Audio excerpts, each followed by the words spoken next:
Although Netflix's new shark movie, Under Paris, adopts many familiar tropes and storytelling devices of the creature feature subgenre, it ends on a surprisingly uncertain note that leaves a viewer with more questions than answers. Directed by Xavier Gens, Under Paris is a taut, quick-paced eco-horror film that does not necessarily rank among the genre epics like Jaws and King Kong. However, it packs enough gory chills and thrills to keep viewers glued to their screens throughout its runtime. Under Paris begins with the main character, Sophia, losing her partner and crew to a shark attack. While still grieving their demise, Sophia later learns that the same shark, Lilith, is still lurking in the waters of Paris Seine River. Although Sophia tries her best to save the residents of Paris from the merciless creature, her efforts go in vain due to bureaucratic obstacles and chaotic military interventions. She takes things into her own hands, hoping to save the lives of hundreds before it is too late. However, Under Paris closes on a grim note where Sophia fails to contain the shark invasion despite her best efforts. Are the humans doomed in Under Paris ending? Humans seem powerless against the apex predators in Under Paris ending.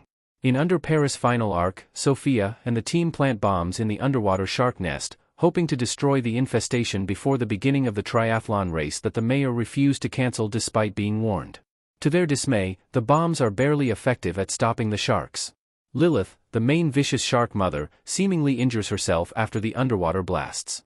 However, that only makes her more infuriated and territorial. Therefore, she directly heads towards the swimmers and starts attacking them one by one.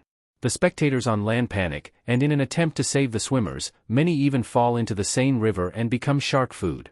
Even the military makes some hasty decisions and starts blindly shooting at the water bodies. This, in turn, leads to another disaster as it triggers the underwater World War II shells. Soon, as the shells explode, almost the entire city gets swallowed by giant waves, making more room for the shark mama and her babies to travel freely. Adil and Sophia somehow survive the disaster but find themselves surrounded by sharks.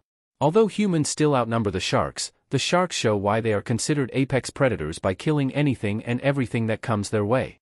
With nowhere to go and no means to protect themselves, humans seem doomed in Under Paris ending. Even though Under Paris, as its title suggests, is set in the French capital, the movie's end credits highlight how the destruction from the shark attack extends far beyond European nations. Under Paris end credits scene explained. The end credits highlights the threat extends beyond Paris. Under Paris end credits scene shows how quickly the sharks travel to other parts of the world. After taking over Paris, Lilith and her babies head to London before moving to parts of the United States. They also end up in parts of Asia like Tokyo and Bangkok, which highlights the massive extent of the shark invasion. Since almost 70% of the Earth's surface is covered with water, the sharks seemingly have enough room to move around and establish their dominance against humans.